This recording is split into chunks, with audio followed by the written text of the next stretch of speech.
All right, y'all. So we are on episode 10. Today is going to be a solo episode. I am going to tell you my story. I have created a space where other women entrepreneurs have a space to tell their story about their business and everything with them. So I thought, hey, let me tell y'all my story. It's sprinkled in different episodes. So I wanted to kind of tell you my story and let's talk beginning of the year.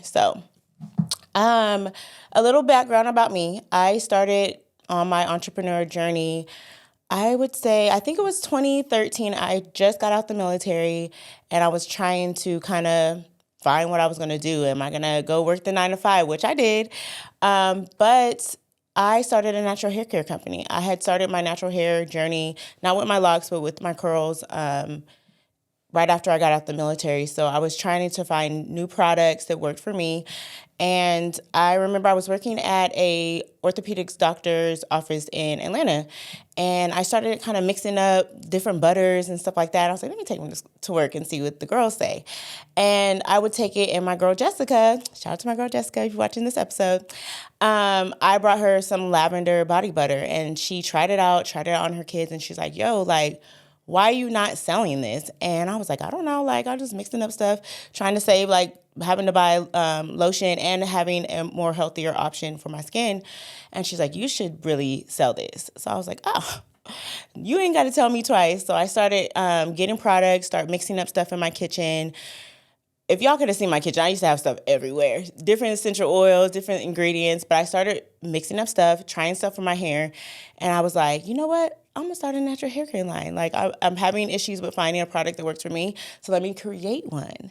So that's exactly what I did. So that's how Botanical Bliss, which was my old business, started. And I just kind of went up and down. I was in Atlanta, so I was going up to like Baltimore, going down to Florida, and I was doing different hair shows. That's how I really blew up. Like, literally, the Instagram is still, you can find it. I literally have 10,000 followers and abandoned them. Sorry, y'all.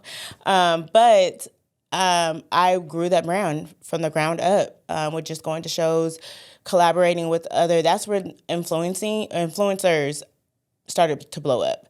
And so I would get big influencers, little influencers, micro influencers, all kind of different influencers to get my product and do a review of it.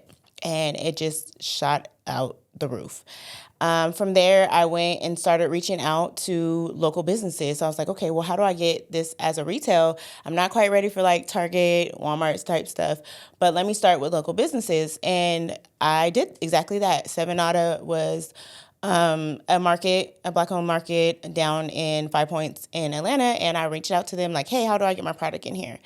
And they gave me all the paperwork. I had to get the proper insurance and whatnot, dropped off some samples. They said they really loved it, and boom, that was my first retailer. So I was like, oh my God, we did it. Mama, I made it type moment. And so from there, I just started reaching out to other beauty supply stores and other businesses that I can get my product in. And I remember I had my stuff like in Mississippi, in Alabama. I would just reach out to other brands, send them some samples. They really loved it, and we went from there. So that's how my brand grew, and it continued to grow. And I do miss my brand sometimes, but it just became too much with creating the product, being the manufacturer, being the marketer, being everything, operations, everything. And so I just changed spaces because I started to get a newfound love for marketing. With doing those events and those pop-ups and stuff like that, I met other entrepreneurs, other females, and I was like, oh my gosh, they really have a dope brand. It's just their branding or it's just their marketing. If they just knew how to market their brand, if just tweaking little stuff like packaging and stuff like that, marketing material, like they would have a really dope brand. And so my best friend, Deja, I was talking to her about it. I was like, I really want to get these women together. Like, if we can do like a workshop or something of that nature, we can really like bring these women together. So I remember we started into marketing, and that's when I kind of just shied away from my brand. I kind of just scaled back from it. It was just becoming too much. So I wanted to get in the marketing space, but work with small owned businesses. And that's exactly what we did. We started the Marketing Sisters, and it grew into her marketing prior to this. And I was just working with small owned businesses. So we would just reach out to businesses. So if you're looking to get into marketing, that's a little tip for you, is just reach out, get your business plan together, get your offering, your proposals that you want to, the type of service that you want to offer. My space was graphic design. I loved creating content. So I would create content, flyers, 30 days of content for businesses, and that's where we went from there. And it just kind of evolved into Her Body Bar. We kind of my sister, I call her my sister. We were in the military together, but she was going to school, so we kind of just ventured out to our separate ways where she was in school and I was running a marketing business. And I had the pleasure of working with people like Coriel DeBose and Crystal Lee from Girl Plus God. Like, it was such an amazing experience to work with women that are thriving in every aspect of business, and I can learn from them. It was almost a sense of like mentorship, and it was a pleasure to work with them. I learned so much from them about like building my brand and about branding, about entrepreneurship, and just being around their circle because they were around so many influential, women in business. So that was just an amazing experience. And then I dived into the world of body sculpting. I kind of just, in my journey of after having my daughter and having the mom pooch and stuff like that, I was looking for different options that would work for me. So I went and got body sculpting done from a lady in Atlanta. And actually, no, let me go back. I actually did cool sculpting, and it did not work for me. It did not work for me. It was very expensive, and I just didn't really have a good experience with it. No shade, but just telling the truth, speaking facts. And I wanted to see, because when I was doing marketing, a lot of my clients did body sculpting, and they kept saying like, "Hey girl, you should dip into body sculpting." I was like, I don't know if I'm that quite like to be around people like that. I'm usually sending emails and doing stuff like that. But it's funny, they're like, "No, you have the personality. I just can see you in a service space in that scale." And so I was like, never really tapped into it until I got it done. And I got it done, and I literally like hopped off the bed, and I was like, y'all doing black magic in here, because there's no way that I had results like that. And so that's kind of how my dip into body sculpting happened. I remember I had a trip coming out here because I was living in Atlanta. And I asked my sister, I was like, "Hey, is anybody doing body sculpting out in Fresno?" And she was like, "No, I've heard of cool sculpting, but not body sculpting." And mind you, this was during the pandemic. So I was like, okay, let me come out there. And anybody that knows me, if I have my mindset on something, it's going to probably be a couple months and I'm going to execute, period. So I came out here, I did my research, and I was just kind of seeing who was doing body sculpting. And I noticed that there was a couple girls maybe doing it at the house. And I kind of looked at my sister, and my brother, and like my family were trying to get me to move back out here ever since I got out of the military. But I was just so gun-ho on, like, no, I'm not moving back to Fresno. I love it in Atlanta. Atlanta is beautiful, and I just don't see myself moving. And so when I came back, I was like, did my market research. There's nobody doing it. If I get ahead, it's going to take off. And so I asked her, did she know of any salon suites? There was literally Sola that was right around the corner from her. And I was like, I'm going to go look. So I went, because I'm a visual person. I have to go and envision something. So I went in there and I seen the space, and I'm like, oh my God, this is perfect. Like, I could just see this evolving into something so great. And I literally came back to my sister's house after looking at it. I was like, yo, I'm probably gonna move back.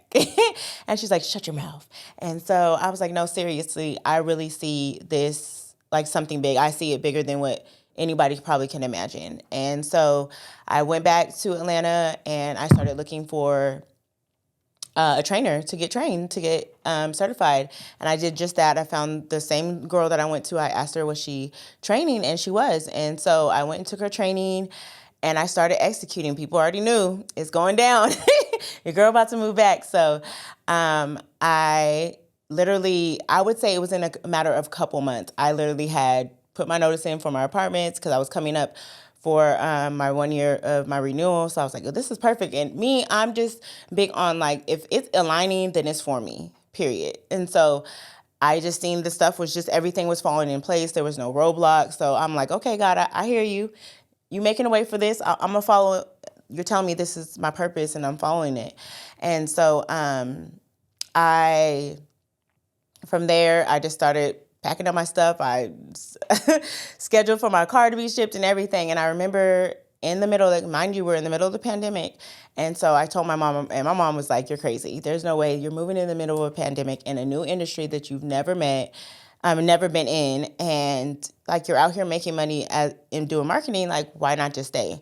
And I'm like, it was just this urgency, like, to do it. And so I was like, I got to follow my heart. Like, I feel like my heart's in it. I just feel like it's right. And so I did it. I remember I had my whole apartment was full of like boxes, and it's like a couple of days literally before I'm about to move out. And my best friend called me and she's like, did I turn on the news? And so I turned on the news and it literally was California shut down. And I'm like, okay, we're going to be okay. We're definitely going to be okay. But I literally sat down in like just in shock, like, dang, did I make a bad decision? Like, was everybody right? And so I had to psych myself out of like, no, we're not going to do that. This is just a minor roadblock. We're going to get through this. So I continued my journey. We packed up, we left, we moved down here. In the middle of it being shut down, I was able to see the space, and they gave me my keys. He's like, hey, set up your spot, get it ready to go, so you can do your thing. And before that, just to rewind just a little bit, I had like placed my ads, like, cause you know me, marketing, I'm gonna drop it. I'm gonna make it, create it, it's gonna be done. And so I dropped it on one of the groups on Facebook called the 559 Black Business page. And I dropped a flyer. It was like, hey, this is my business. And I literally was putting like, I'm moving back, like that type of language on there. I'm moving back so they know, like, I'm not here yet. I'm starting a business. I'm moving back. Here's my link. I had my website, everything together. Book with me. I had my results from all the models I was doing in Atlanta. And everything was set up as prepaid. It was not a deposit. It was none of that. It was everything. You paying full for your service. They were booking. I would say they booked out my whole first month. I think I was not even here, and I had made like $5,000. And I was like, what? And so when this pandemic shut down hit, I was like, oh my God, they're going to think it's a scam. They're going to think, but then I had to like get that self-doubt out of me. Like, okay, why would they think it's a scam if it's not you canceling? Like, it's shut down. They know that you can't work. But I still was scared, like, oh my God, I'm going to get all these chargebacks. I'm going to get bad like reviews type thing because they can't give these services. And I'm not giving the money back because of my policy. So I could reschedule once the shutdown is lifted. And so I was reaching out to clients and they were like, no, I'm cool. And they were good with it. And then once the shutdown was lifted, it just shot up. And I was just like, oh my God, this is everything like I could have dreamed of. And so from there, we opened up, we boomed. The first year made lots of money. Lots of money. I jumped right into radio as far as marketing. So that's one thing I will say that I feel like took it a step further and made my business to where it is now, because I did the radio marketing. And in some cities, radio marketing might not be big, but I feel like it still has a strong presence here in the Central Valley. A lot of people think that people stream. They do stream, but people do listen to the radio. I will say that. It is a large investment, but with having that marketing background, I was able to know that, like, hey, I need to have a budget for this, and I need to have a budget for this to pour back into my business. As you probably have heard me say on other episodes, like, big box brands, they pour millions of dollars into marketing, and they do that to get their return in millions. So you have to realize that you're going to have to pour into your business. Whether it's small or big, it doesn't have to be millions of dollars, thousands of dollars, but have an allocated marketing budget, whether it be if you're shooting content or if you're creating content. Some people, it's not for everybody, and I do know that for sure. So that means you need to have a budget for it so that you can outsource. Make your life a lot easier, make work smarter, not harder. I'm so big on that. And if it's not something you do, find someone to do it. There's like websites out there like Fiverr and other freelance websites and apps that you can use to tell them what you need. They create it for a small fee. So those are the type of things I would definitely recommend looking into if you're looking for a space or you're stuck with your business and like, I don't know, like I can't do everything. And that's totally normal. Most people cannot do everything. So real back into my story. So yeah, that's how my business started. And then from there, you too, it just got out of hand where I was just super busy. And I was like, oh my God, I need like more help. So I asked my sister, T, if you've been to her body bar, you have probably got a service by her. And my sister has been super supportive. I'm so thankful for her because I will say 100% my business would not be where it is now without her help. She came in year 2 with no experience in nothing beauty. And I taught her the ropes. I certified her, and she has helped me take my business to a new level. And so I would definitely say, like, if you're a solo entrepreneur in the beauty space or any type of industry, and you're getting to a place where you're having to turn money down or you're losing money and you're seeing money walk out the door because you can't fulfill the project or the service because you're booked, that's your time. It's time to hire, sis. And I know it's so hard, like when you're a solo entrepreneur, to like bring somebody in your space, because I'm like stuck with that now, with just like you've done your work on your branding and your reputation of your business, and it's hard to bring somebody in. But I would encourage you, just pray on it, think about it, but definitely just imagine how much further your business can be when it comes to scaling your business and elevating your business if you have help. And it doesn't always mean in the space of hiring an actual employee, but it might be outsourcing something that you're doing, and that's going to help you free up your time so you can do other stuff to help elevate and scale your business. So that is definitely something I did want to bring up to you guys and encourage you guys that I want to encourage. I know a lot of entrepreneurs, we just get so stuck. We get stuck on that imposter syndrome where we're just like in self-doubt, like we can't do it, or we see somebody else. And that's one thing that I want to say as an entrepreneur: stop watching other people. Stay in your lane, get your business done. It's okay to watch other people for like inspo and for motivation, but don't compare yourself, because their journey is not your journey. And they may be longer in your journey. There's so many different things, so you can't compare yourself to other businesses that may be in the same industry, in the same space because of that. And if you're stuck in that, you're going to be stuck in that imposter syndrome, and it's going to hold you back and hold your business back from the potential. So that's one thing I want to encourage you, sis. You got it. Sis, you have a dope business. Don't be doubting yourself. Keep on, keep pushing. Everybody has their ups and downs in their businesses.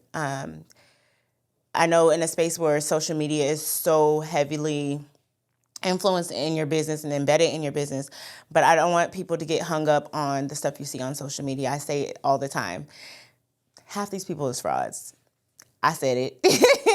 Yes, I said it. A lot of people, these lifestyles that they are portraying online is not the lifestyle. Half the time, the cars they driving is rented, is leased, stifling, stuff like that. I'm just speaking facts, not trying to be messy or nothing, but just speaking in facts, because a lot of times we'll get caught up on seeing the glitz and glamour.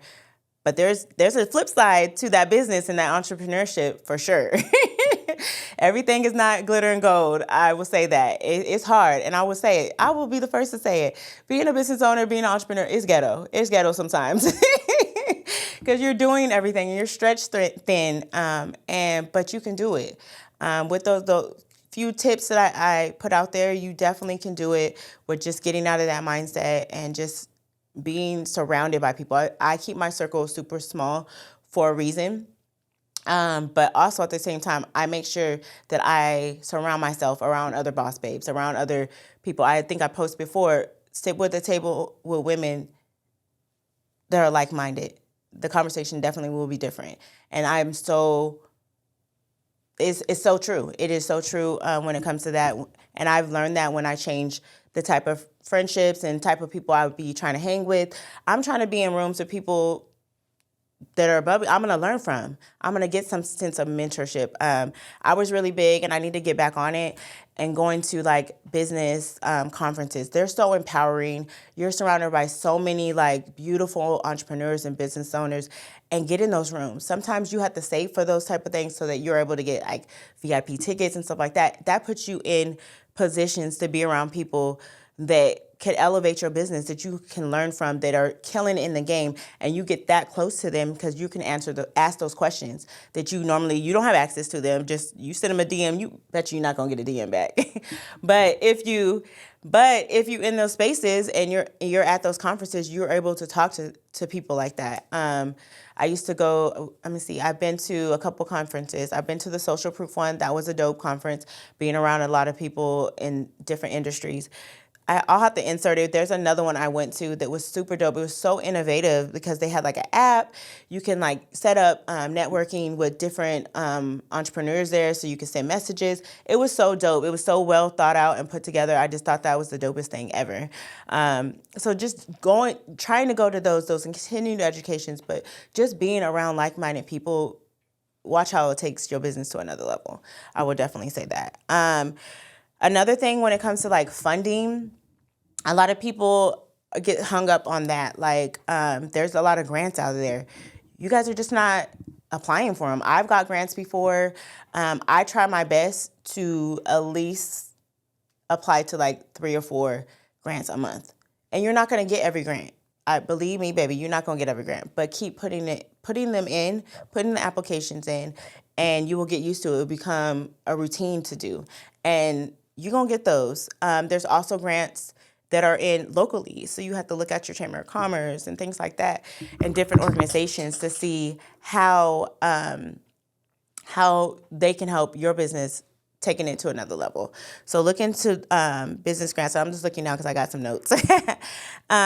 Looking at different grants that are available to you is definitely important. I would also say like networking events. Networking and building your supportive communities is, like I was saying, is super important. Going to those networking events. There's so many of them. I would say Fresno has definitely got really good with that. I've seen, or Central Valley in a whole, there is so many different like women workshops or just networking workshops as a whole that I've seen. And I'm so proud of that. I'm so proud of the growth and how it's growing and where it will be in years to come. So take the time out and do those. If you're an introvert, get out of it. Just go, and you will get used to it as the more you go to. Talk to people, tell people about your business, go with business cards, go with flyers. Those are the type of things that you get out there and get your business. Do those pop-ups, things like that. Those are all networking events. And you might be stuck because you're just posting on Instagram and think that the people are supposed to come to you. And that's not always how. Some people get their viral moment. I ain't gonna say they don't. And they blow up, but you still have to put that work in to get in front of people. That's something that would, like I said, was gonna take your business to another level. Personal branding too is another thing too. I'm working on that myself. It's not always just your business. Sometimes a personal brand, when I always keep throwing out like affiliate codes and things like that, that's other ways to monetize you and your audience and your influence online. So building that, but you have to find your niche and find out where you want to do. Me, it's travel. I love to travel, so I'm really turning my personal brand into a traveling page. Whether it be, encouraging other women, motivational speaking, whatever your industry or your niche is going to be, just stick to it and make sure that you are consistent with it. It's not all over the place. So they're like, what does she do? Even if you do a lot, just make sure that it's very clear on what you are promoting, what your business is, or what your personal brand is. And then I'm really big on wellness. In the world of being busy and being an entrepreneur, you always have to remember to take time for you. Burnout is a real thing. I'm so serious. And I learned that the hard way at the beginning of my business, just because you see the dollar sign, you see the money, and you don't want to leave no money on the table. But you can't be the best entrepreneur and the best business owner if you're sick, if your health is down because you're so burnt out of just taking. Or like I had to learn with me having a daughter, having time for my kids and not shying away from that because I'm trying to chase the bag. Sometimes you have to scale back and say no, I can't, I don't have it, or I don't have that on my schedule. It's okay to turn people down. I know it's hard, but people understand because 9 times out of 10, they have kids too, they have families too, they understand. So just doing those things, wellness, taking those trips, I'm big on that. And I'm big on, that's like non-negotiable. I'm going to take a trip or two. And usually how I have it set up, I like to have a solo trip for me and the girls. And then I like to take my daughter out the country, or it doesn't even have to be out the country, but on a trip per year. And that's just my way of spending time with her. Also, my way of saying thank you. She's patient. There's hours that she's here with me at work and Saturdays at work and moving, running back and forth, and just so many different things. So I think it's very important to make sure that you're doing that wellness, that self-care, massages, facials. I talk about it. I advocate it so much. Scheduling it out. I put it on my schedule. I don't try to see like, ooh, when can I get it in? It's on my schedule every month. Maybe not my massages as much as I should, but I'm gonna get back on it. But I do some form of self-care, or just scheduling time out just to be silent, listen to my podcast, like things like that. Podcasts are definitely, as you see that I've got into it, but I listen also to a lot of podcasts that are encouraging, that are gonna help me in the space that I'm trying to grow in as well. But I just wanted to jump on here and kind of just tell y'all my story to let y'all to be encouraged, especially with this being the top of the year. If you are barely planning out Q1, you late. You real late. So just that's another thing too, is to make sure that you're planning out. That will make stuff a lot easier for you. If you plan out your stuff per quarters when it comes to sales for your business, content creation, stuff like that, it will make your life so much easier.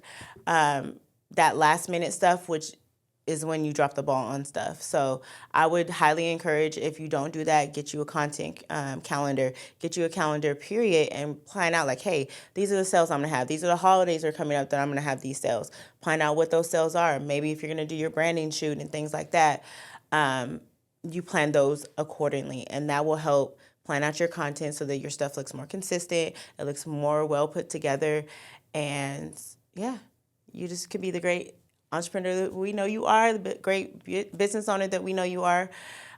So I just wanted to encourage you on that. If you are having problems, like struggling with putting content together or with like being stuck with your business, I do have some mastermind work shops that you can come. We can do a one-on-one. We can talk about your business and help you, even if your business is not even put together correctly. Like, say maybe you don't have your LLC, you don't have your EIN, you don't have that, like the foundation of your business. I can help you with that as well. If you have a location and you need help with like aesthetics and stuff like that, or you would like me to come in and take a look and give you ideas on to make your space better, definitely hit me up. We got all kind of workshops for that and more to come in the future. So I hope all these tips were helpful for you. I hope this episode was encouraging to you. And sis, I just want to tell you that you are beautiful. I see you and you are amazing. So stay tuned for the next episode. Peace.